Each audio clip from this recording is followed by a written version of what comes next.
Question दिया हुआ है कौन सा जीवाश्म नहीं है, कौन सा जीवाश्म नहीं है, जिसमें ऑप्शन दिया हुआ है homo habilis, homo sapiens, homo erectus and homo neanderthalensis. ये 4 ऑप्शन दिए हुए हैं। तो हम देख लेते हैं कि कौन सा जीवाश्म नहीं है।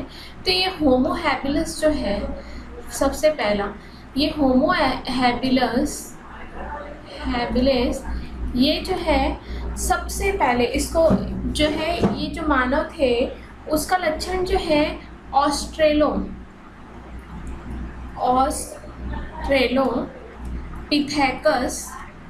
से मिलता जुलता था। ऑस्ट्रेलोपिथेकस मानव से मिलते जुलते लक्षण थे लक्षण वाले थे, और इसी को ही सबसे प्राचीन मानव कहा जाता है। किसको? होमो हैबिलिस को। प्राचीन मानव मतलब पूर्वज जो है, किनको बोला जाता है? प्राचीन मानव कौन है? ये जो है होमो हैबिलिस है। ठीक, ये तो नहीं होगा ये जो है जीवाश्म होगा क्योंकि ये प्राचीन की बात हो रही है। फिर दूसरा होता है होमो सैपियंस। होमो सैपियंस जो है ये जो है आधुनिक मानव है, जिनमें जो सबसे विकसित जो है मानव जो है उसको होमो सैपियंस बोला जाता है। ठीक, जिनमें सोचने समझने की कैपेसिटी होती है उनको क्या बोलते हैं? Homo sapiens. तो ये आधुनिक मानव है। ठीक, फिर है होमो इरेक्टस। होमो इरेक्टस जो है ये गुफा में रहते थे। होमो इरेक्टस जो है ये गुफा में रहने वाले थे। ये भी जो है कैसे है? जीवाश्मी है। ये गुफा में रहते थे, जीवाश्मी है। ठीक, ये जो है फिर थर्ड आता है, फोर्थ ऑप्शन दिया हुआ होमो निएंडरथैलेंसिस। ठीक, होमो निएंडर जो है ये जो है एक होमो वंश का एक विलुप्त प्रजाति है। ये भी एक विलुप्त प्रजाति है, विलुप्त प्रजाति है ये। और ये जो है जर्मनी के जो होमो निएंडर की बात किया जा रहा है, ये कहाँ पर? जर्मनी का एक निएंडर गुफा था, घाटी थी, वहाँ पर ही इनकी हड्डियाँ मिली थी। ठीक है, जर्मनी के निएंडर घाटी में इनकी क्या चीज़ मिली थी? हड्डियाँ मिली थी। इसलिए इसको क्या चीज़ बोला जाता है? निएंडरथल मानव का नाम भी दिया गया है। इसको निएंडरथल मानव भी कहा जाता है। निएंडरथल मानव किसको कहा जाता है? तो होमो निएंडरथैलेंसिस। तो बेटा देखिए होमो हैबिलिस भी जो है वो हमने बताया कि ये भी क्या था? प्राचीन था, ये भी जीवाश्मी है। होमो इरेक्टस जो है वो भी क्या है? प्राचीन है, जीवाश्मी है। होमो निएंडरथैलेंसिस भी जो है विलुप्त हो गया है, ये भी जो है क्या है? फॉसिल है। तो हमारा ऑप्शन राइट आंसर क्या होगा? जो जीवाश्मी नहीं है, तो होमो सैपियंस जो है वो क्या है? जीवाश्मी नहीं है, क्योंकि ये क्या है? आधुनिक मानव है। तो हमारा राइट आंसर क्या होगा? Homo sapiens. नेक्स्ट क्वेश्चन देखिए, हम दिया हुआ है सीआर डार्विन के प्राकृतिक चयन सिद्धांत को स्वतंत्र रूप से किस दूसरे वैज्ञानिक ने प्रतिपादित किया? बोल रहा है थ्योरी ऑफ नेचुरल सिलेक्शन। तो हम सबसे पहले देख लेते हैं कि थ्योरी ऑफ नेचुरल सिलेक्शन क्या होता है। तो थ्योरी ऑफ प्राकृतिक चयन सिद्धांत, प्राकृतिक चयन सिद्धांत क्या होता है ये देख लेते हैं।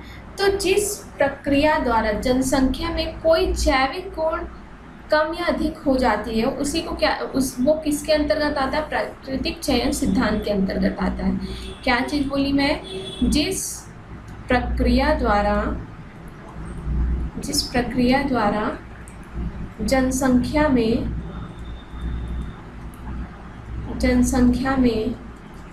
कोई जैविक गुण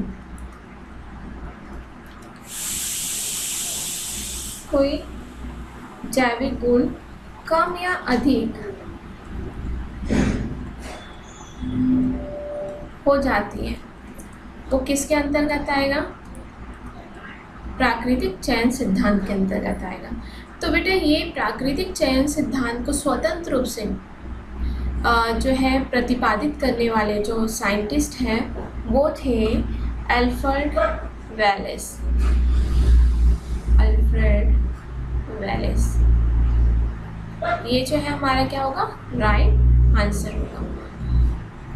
अब नेक्स्ट क्वेश्चन दिया हुआ है, मानव में कौन सा गलत है। बेटा ये जितने सिंड्रोम दिख रहे हैं वो कैसे हैं, गुणसूत्री डिसऑर्डर है, ठीक है, गुणसूत्र में होने वाली क्या है, बीमारियां हैं ये, ठीक। तो यहाँ पर बोला जा रहा है कौन सा गलत है, तो टर्नर सिंड्रोम, हाँ इसमें क्या होगा कि जो है एक्स वाई या फिर एक्स एक्स होना चाहिए, ठीक। तो इसमें जो है एक जो है वो क्या हो जाएगा, एक क्रोमोसोम जो है वो क्या हो जाएगा, कम हो जाएगा, तो इसको क्या चीज़ बोलते हैं, टर्नर सिंड्रोम बोलते हैं, तो ये सही है। फिर है क्लाइनेफेल्टर सिंड्रोम, क्या क्लाइनेफेल्टर सिंड्रोम जो है उनमें क्या होगा कि जो है X X Y one chromosome जो है क्या हो जाएगा, इंक्रीज हो जाएगा, कौन सा, एक्स क्रोमोसोम, मतलब होना चाहिए एक्स वाई, बट यहाँ पर जो है एक एक्स क्रोमोसोम जो है वो क्या हो जाएगा, इंक्रीज हो जाएगा, बढ़ जाएगा, तो ये जो होते हैं उसको क्या बोलते हैं, क्लाइनेफेल्टर सिंड्रोम बोलते हैं। सुपर फीमेल, सुपर फीमेल बेटा तो देखिए सुपर फीमेल की बात कर रहा है, तो सुपर फीमेल में एक्स वाई वाई होता ही नहीं है, फीमेल का क्रोमोसोम जो होता है क्या होता है, एक्स एक्स होता है, तो जब एक्स क्रोमोसोम और जो है होना चाहिए कितना, 46 क्रोमोसोम, जिसमें वन क्रोमोसोम जो है वो क्या हो जाएगा, इंक्रीज हो जाएगा, तो वो क्या हो जाएगा 47 हो जाएगा या फिर 48 हो जाएगा।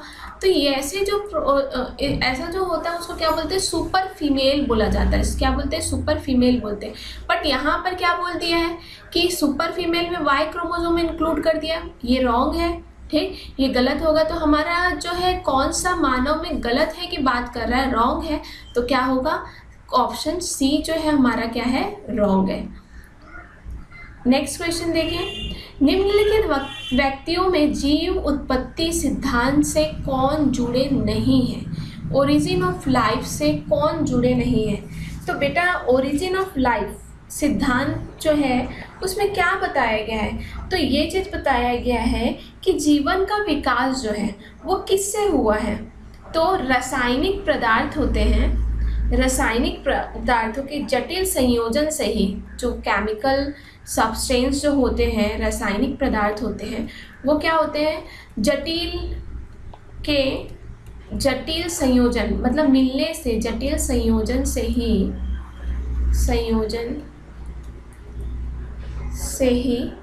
किसका, से ही जीवन का विकास हुआ है, जीवन का विकास हुआ है, ठीक। जीवन का विकास क्या हुआ है, रासायनिक पदार्थों के जटिल संयोजन से हुआ है।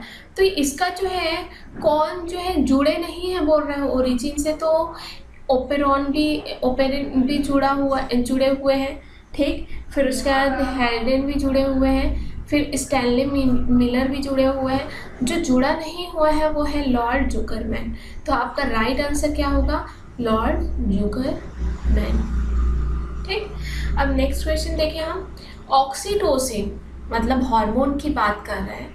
ऑक्सीटोसिन पिट्यूटरी से निकलता है, हाँ भाई वो पिट्यूटरी से निकलता है, तो ये क्या है बोल रहा है, तो ये ऑक्सीटोसिन जो है पिट्यूटरी से निकलता है, तो ये क्या है, तो ऑप्शन दिया हुआ है प्रोटीन, ऑक्टापेप्टाइड, डेकापेप्टाइड, बायोएमिन। तो देखिए ये ऑक्सीटोसिन जो है, ऑक्सीटोसिन जो है क्या होता है, पेप्टाइड और न्यूरोपेप्टाइड हार्मोन होता है। ये ऑक्सीटोसिन जो है, ऑक्सीटोसिन क्या होता है, पेप्टाइड और न्यूरोपेप्टाइड हार्मोन है, न्यूरोपेप्टाइड हार्मोन है। और इसकी उत्पत्ति कहाँ से हुई है बेटा, इसकी ओरिजिन, ऑक्सीटोसिन की ओरिजिन जो है हाइपोथैलेमस से हुई है। इसकी ओरिजिन कहाँ से हुई है, हाइपोथैलेमस से हुई है, ठीक है। ये हाइपोथैलेमस से ही स्रावित होती है। और ये जो है इसका काम क्या होता है, तो ये काम करता है सोशल बॉन्डिंग का, आपस में जोड़ने का, ठीक है। लव हार्मोन्स भी बोला जाता है इसको, सोशल बॉन्डिंग। फिर उसके बाद रिप्रोडक्शन में, प्रजनन में ये हेल्प करता है, प्रजनन में हेल्प करेगा। फिर जब चाइल्ड बर्थ होता है, ठीक है, चाइल्ड बर्थ में भी इसका क्या होता है, रोल होता है। तो ये कैसा होता है, तो ये जो है ये कैसा होता है, ये तो ये कैसा होता है, पेप्टाइड होता है। कौन सा पेप्टाइड होता है, ऑक्टा पेप्टाइड होता है, ठीक। तो हमारा राइट आंसर क्या होगा, ऑक्सीटोसिन जो है पिट्यूटरी से निकलता है और यह क्या है, ऑक्टा पेप्टाइड है। नेक्स्ट क्वेश्चन देखें हम, मनुष्य के लिए कौन सा वाक्य गलत है बोला जा रहा है।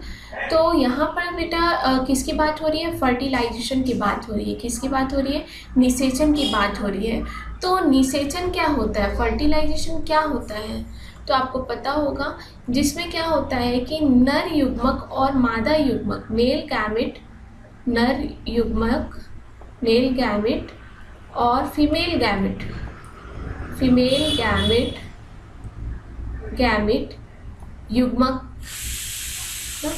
युग्मक और फीमेल युग्मक, दोनों के युग्मक जो है वो क्या होते हैं, आपस में क्या होते हैं, फ्यूज़ होते हैं, ठीक है। फ्यूज़न की प्रोसेस होती है, फ्यूज़ होते हैं। तो ये क्या बनाते हैं, जाइगोट बनाते हैं। क्या बनाते हैं, जाइगोट बनाते हैं। तो ये जो है प्रोसेस जो है, फ्यूज़न की प्रोसेस जो होती है, फर्टिलाइजेशन की प्रोसेस होती है। फर्टिलाइज हुए, ठीक, निषेचित हुए, फर्टिलाइजेशन की प्रोसेस के बाद ही ये क्या होता है, जाइगोट का निर्माण करता है। तो ये फर्टिलाइजेशन की प्रोसेस जो होती है वो कहाँ पर होती है, फैलोपियन ट्यूब में होती है। कहाँ पर होगी, फैलोपियन ट्यूब में होती है।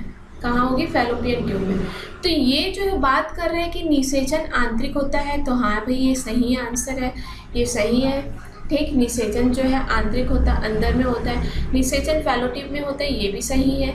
फिर बोल रहा है निषेचन के बाद जो है ओव्यूलेशन होता है। निषेचन के बाद ओव्यूलेशन नहीं होता है, बल्कि निषेचन के पहले ओव्यूलेशन होता है, तभी तो ओवम जो है क्या होता है, प्रोड्यूस होता है। और ओवम जो है वो किससे स्पर्म सेल से जाकर के क्या होता है, अटैच होता है। तो ये जो आंसर जो होगा वो क्या होगा, निषेचन के लिए क्या होगा, गलत होगा कि निषेचन के बाद ओव्यूलेशन होता है। ये नहीं भाई, निषेचन के पहले ही, फर्टिलाइजेशन के पहले ही क्या हो जाता है, ओव्यूलेशन हो जाता है। तो हमारा राइट आंसर क्या होगा, सी, ऑप्शन सी जो है हमारा राइट आंसर होगा। अब दिया हुआ है, निम्नलिखित में कौन पौधे का ग्रोथ हार्मोन कहलाता है। पौधे का ग्रोथ हार्मोन की बात कर रहा है, मतलब वृद्धि करने की बात कर रहा है, ठीक। तो सोमैटोस्टेनिन नहीं होगा, सोमैटोस्टेनिन जो है नहीं होगा, लैक्टिन भी नहीं होगा, गैस्ट्रिन भी नहीं होगा, ये तो स्टमक में गैस्ट्रिन प्रेजेंट होता है। तो ये ऑक्सिन जो है, ऑक्सिन हमारा राइट आंसर होगा। पौधों में वृद्धि के लिए कौन रिस्पॉन्सिबल होता है, ऑक्सिन हार्मोन। ये क्या करता है, ये ऑक्सिन हार्मोन जो है, ऑक्सिन जो है वो क्या करता है, तो ये ऑक्सिन हार्मोन जो है कोशिका के दीर्घीकरण के लिए, एलोंगेशन के लिए, कोशिका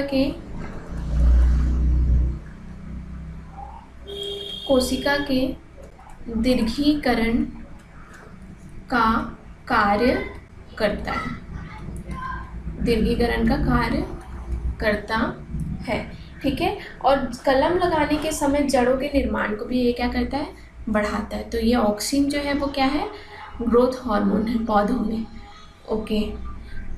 अब नेक्स्ट देखें हम, पौधों में रस का स्थानांतरण किनके द्वारा होता है। पौधों में रस के स्थानांतरण, एसेंट ऑफ सैप की बात कर रहे हैं, तो किसके द्वारा होता है। तो पहले तो हम ये देख लेते हैं, एसेंट ऑफ सैप क्या होता है। तो ये जो है बेटा क्या होता है, मृदा से मूल रोमों के द्वारा, मतलब जो रोम होंगे, जो सॉइल होगा, मृदा से मूल रोमों के द्वारा जल के अवशोषण के पश्चात जो जल का वायु भागों की ओर स्थानांतरण होता है उसको क्या चीज बोलते हैं? रसारोहण बोलते हैं। ठीक, मृदा से मूल रोमों के द्वारा जल के अवशोषण के पश्चात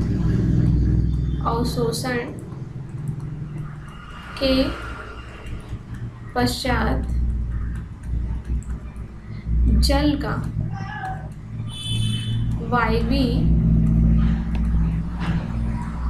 भागों की ओर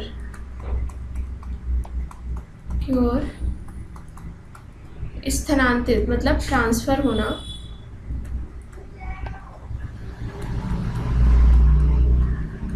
रसारोहण कहलाता है। तो ये जो रसारोहण का काम कौन करता है?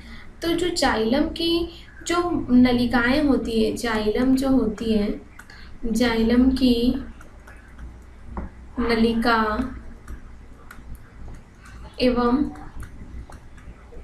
ट्रैकेट जो होते हैं वो क्या करते हैं? ये काम करते हैं। ठीक है, ये काम कौन करेगा? जाइलम की नलिका एवं ट्रैकेट जो है इसमें मुख्य भूमिका निभाती है। तो हमारा राइट आंसर क्या होगा? तो ऑप्शन सी, ट्रैकेट और नलिका जो है हमारा राइट आंसर होगा। ठीक, अब नेक्स्ट क्वेश्चन देखें हम। पीनियल ग्रंथि किसके करीब होती है? पीनियल ग्रंथि किसके करीब होती है की बात कर रहा है। तो देख लेते हैं हम।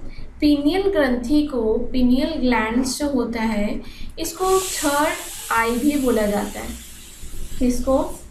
पीनियल ग्लैंड को थर्ड आई, तीसरा नेत्र भी कहते हैं। तीसरा नेत्र कहा जाता है। तीसरा नेत्र कहा जाता है। ये जो है कैसी होती है? एक छोटी सी कैसी होती है? अंतःस्रावी ग्रंथि होती है। छोटी सी एंडोक्राइन ग्लैंड होती है, अंतःस्रावी ग्रंथि होती है। अंतःस्रावी ग्रंथि होती है। ठीक, और ये जो है क्या करता है? ग्रंथि होती है ये सेरोटोनिन व्युत्पन्न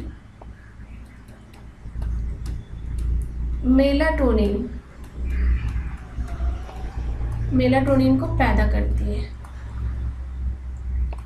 को पैदा करेगी। ये जो है किस किस के लिए रिस्पॉन्सिबल होती है? तो ये जागने,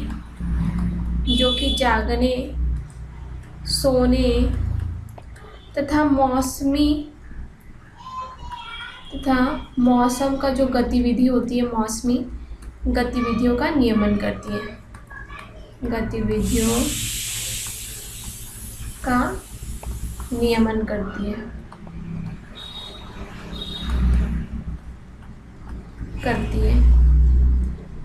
ठीक, तो यहाँ पर जो ये पिनियल ग्लैंड किसके करीब होगा? तो ये करीब होता है हाइपोथैलेमस के। किसके करीब होगा? हाइपोथैलेमस। तो हमारा जो है राइट आंसर क्या होगा? ए, हाइपोथैलेमस। किसमें 2 अकार्बनिक फॉस्फेट इस्तेमाल हो जाते हैं? बोल रहा है 2 इनऑर्गेनिक फॉस्फेट की बात कर रहा है। तो यहाँ पर जो है देखिए एएमपी से एडीपी जो है, एएमपी की बात कर रहे थे। एडिनोसिन मोनोफॉस्फेट से एडिनोसिन डाइफॉस्फेट के बनने में ही क्या होता है? किसका यूज़ होता है भाई? एडिनोसिन डाइफॉस्फेट के बनने में किससे बन रहा है? ये एडिनोसिन मोनोफॉस्फेट के थ्रू बन रहा है। इसमें क्या होता है? 2 अकार्बनिक फॉस्फेट इस्तेमाल हो जाते हैं। ठीक, तो हमारा राइट आंसर क्या होगा? Option B. नेक्स्ट क्वेश्चन है, किस प्रक्रिया में एक अकार्बनिक फॉस्फेट निकल जाता है? कौन सी प्रक्रिया है जिसमें एक अकार्बनिक फॉस्फेट निकल जाएगा? तो जो एडीपी है, एडिनोसिन डाइफॉस्फेट है, वो एडिनोसिन मोनोफॉस्फेट का जब निर्माण करेगा ठीक। तो उस टाइम पे क्या हो जाएगा कि एक कार्बोनिक फॉस्फेट जो है वो क्या हो जाएगा, निकल जाता है। तो हमारा राइट आंसर क्या होगा, बी, ऑप्शन बी जो है हमारा राइट आंसर होगा। नेक्स्ट क्वेश्चन देखिए हम, मधुमक्खी का कौन सा नाम सही नहीं है। मधुमक्खी हनी बी की बात कर रहा है कि कौन सा नाम सही नहीं है। तो भाई इसकी प्रजातियां होती है, एपिस इंडिका भी सही है, ठीक है, एपिस डोर्सिटा भी होता है जो है, एपिस मेलिफेरा भी होता है। ये प्रजातियां हैं किसकी, मधुमक्खी की। एपिस क्रैनिएटा जो है हमने नाम नहीं सुना है। एपिस क्रैनिएटा जो होता है वो मधुमक्खी का सही नाम नहीं है। तो हमारा राइट आंसर क्या होगा, सही नहीं है की बात कर रहे हैं, तो एपिस क्रैनिएटा। किन जंतुओं से मोती मिलता है। अब बोल रहे हैं कि कौन सा जंतु है जिसके द्वारा क्या चीज़ मिलता है, क्या मिलता है भाई, मोती मिलता है। तो देखिए संघ मोलस्का, सुना होगा आपने, संघ मोलस्का जो कि अंतर्गत आने वाले जीव जो होते हैं उनके थ्रू क्या होता है, उनके द्वारा क्या चीज़ मिलता है, मोती मिलता है। एक ऐसा होता है, तो ये एक समुद्री जीव होता है, एक ऐसा होता है समुद्री जीव होता है जिसके थ्रू क्या होता है, मोती मिलता है। समुद्री जीव में आपका दिया हुआ है ऑयस्टर, ठीक है, जो है एक सीपी होता है जिसके थ्रू क्या होता है, ये जो है मोती का उत्पादन होता है। अब मोती का उत्पादन किसके थ्रू होता है, तो एक जैविक क्रिया होती है, जैविक क्रियाएं होती हैं, जैविक क्रियाओं के द्वारा ही क्या होता है, किसका उत्पादन होता है, मोती का उत्पादन होता है, मोती का उत्पादन जैविक क्रिया। तो संघ मोलस्का अगर बात करता, फाइलम की बात करता तो क्या होता है, मोलस्का संघ, ठीक है। और समुद्री जीव हमारा क्या है, ऑयस्टर है, ठीक। इसके द्वारा क्या चीज़ बनता है, मोती बनता है। तो राइट आंसर हमारा क्या होगा, ऑयस्टर, जिसके थ्रू क्या मिलेगा, मोती मिलेगा। नेक्स्ट क्वेश्चन देखिए हम, निम्नलिखित में से किसको पौधों का लघु पोषक कहते हैं, लघु पोषक कहा जा रहा है। तो बेटा देख लीजिए, पौधों के लिए, प्लांट्स के लिए, पौधों के लिए जो है, जो दिया हुआ है ऑप्शन, सल्फर, सल्फर भी जो है अधिक मात्रा में चाहिए पौधों के लिए। मैग्नीशियम जो होता है उसकी भी मात्रा जो क्या होनी चाहिए, ज़्यादा होनी चाहिए। पोटेशियम की मात्रा क्या होनी चाहिए, ज़्यादा होनी चाहिए। न्यूट्रिएंट जो है, ठीक, जो मैग्नीज दिया हुआ है इसकी मात्रा जो है ये लघु पोषक तत्व होता है, कम मात्रा में ये क्या होना चाहिए, पौधों को आवश्यक होता है। तो हमारा राइट आंसर क्या होगा, मैग्नीज, सी। नेक्स्ट क्वेश्चन दिया हुआ है, पेप्टिक व्रण का कारण है। पेप्टिक व्रण मतलब पेप्टिक अल्सर की बात कर रहा है। तो पेप्टिक अल्सर कैसे होगा, तो दिया हुआ है हमारा ऑप्शन हेलियोबैक्टर पाइलोरी, ये पहले भी मैंने सॉल्व किया हुआ है। हेलिकोबैक्टर पाइलोरी, हेलियोबैक्टर पाइलोरी, इसके थ्रू यही क्या होता है, पेप्टिक अल्सर होता है।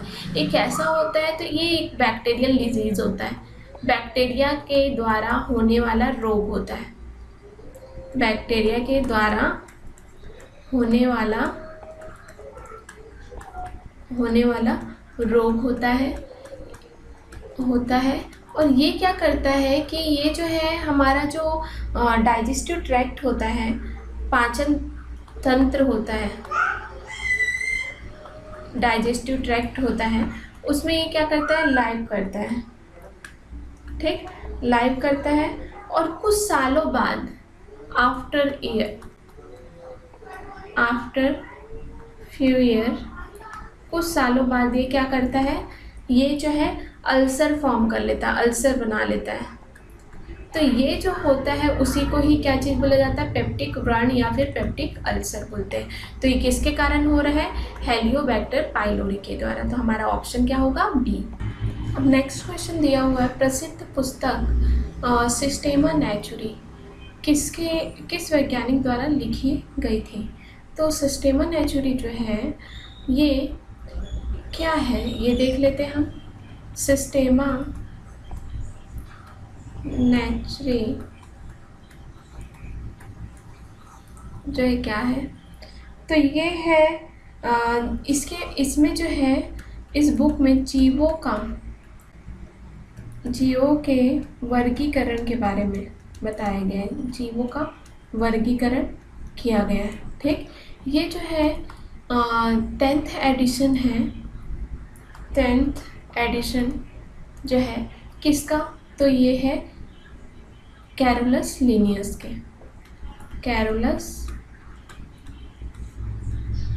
लिनियस नामक साइंटिस्ट के द्वारा सिस्टेमा नेचुरी नामक बुक लिखी गई है और जिसमें वर्गीकरण, जीवों का वर्गीकरण किया गया है। तो ये हमारा राइट आंसर होगा कैरोलस लिनियस। अब नेक्स्ट क्वेश्चन देखें हम। किस फाइलम के जंतु पहले देहगुहाधारी हैं जिनके शरीर खंडित है? तो देखिए जो है किस फाइलम की बात कर रहे हैं, तो जो है एनिलिडा। एनिलिडा जो है, एनिलिडा संघ के जो है जंतु है वो कैसे सिलोमेट्स होते हैं। ठीक, और जो है इनका शरीर जो है वो कैसा होता है, खंडित होता है। तो हमारा राइट आंसर क्या होगा, एनिलिडा। अब नेक्स्ट क्वेश्चन देखें हम। निम्न में से कौन सब किंगडम फेनोरोगैमी में आता है?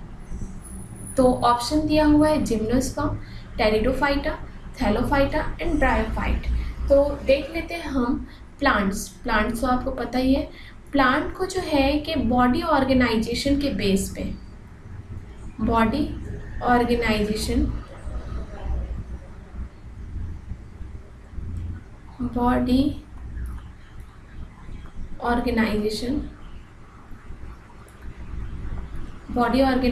के बेस पे इसको डिवाइड किया गया है। तो कौन किस में डिवीज़न किया गया है, तो देख लेते हैं हम। दिया हुआ है थैलोफाइटा। ठीक, अब ये थैलोफाइटा क्या होगा, जो अनडिफ्रेंशिएट होगा। ठीक है, अनडिफ्रेंशिएट की बात कर रहा मतलब जो विभाजित नहीं होगा। किस में विभाजित नहीं होगा, जड़, तना तथा पत्ती में विभाजित नहीं होगा, उसको क्या बोलते हैं, थैलोफाइटा। अब इसका एग्जाम्पल की बात करें तो एग्जाम्पल क्या है, देख लेते हैं। इसका एग्जाम्पल है कौन, एल्गी, शैवाल जो है इसका एग्जाम्पल है। अब दूसरा दिया हुआ है क्या चीज, डिफ्रेंशिएट, विभाजन के बेस पे। प्लांट पार्ट जो है विभाजन के बेस पे क्या किया है, 2 पार्ट में डिवाइड किया गया है। डिफ्रेंशिएट, विभाजन के बेस पे। ठीक, 2 पार्ट में डिवाइड किया गया है। एक तो किया गया ब्रायोफाइट और दूसरा किया गया है टेरिडोफाइट। ये जो है ये इनमें जो है इसमें संवहन बंडल उपस्थित है। संवहन बंडल उपस्थित होगा। ठीक, इसमें भी उपस्थित होगा लेकिन ये कैसा होगा, कम डेवलपमेंट होगा। ठीक है, संवहन बंडल उपस्थित होगा लेकिन कम डेवलप होगा। तो इन तीनों को एक साथ जो है किसको थैलोफाइटा, टेरिडोफाइटा और ब्रायोफाइटा, तीनों को जो है बोला जाता है क्या चीज, क्रिप्टोगैमी। क्या बोला जाता है, क्रिप्टोगैमी बोला जाता है। जिसमें और क्रिप्टोगैमी क्यों, क्योंकि इसमें क्या चीज, बीज उपस्थित नहीं होता है। बीज उपस्थित नहीं होगा, अनुपस्थित होगा। ठीक, बीज उपस्थित नहीं होता है।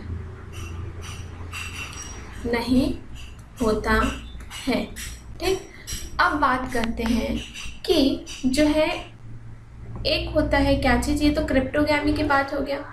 ठीक, तो यहाँ पर जो है हमारा टेरिडोफाइटा भी कट गया, थैलोफाइटा भी कट गया और ब्रायोफाइटा भी कट गया। अब आता है कि जो है क्या बात कर रहा है कि फेनोरोगैमी की बात कर रहा है। फेनोरोगैमी क्या होगा, फेनोरोगैमी में वेल डेवलप प्लांट आते हैं। फेनोरोगैमी में क्या आते हैं, गैमी में वेल डेवलप प्लांट आते हैं। वेल डेवलप कौन कौन से भाई, तो जो है जिम्नोस्पर्म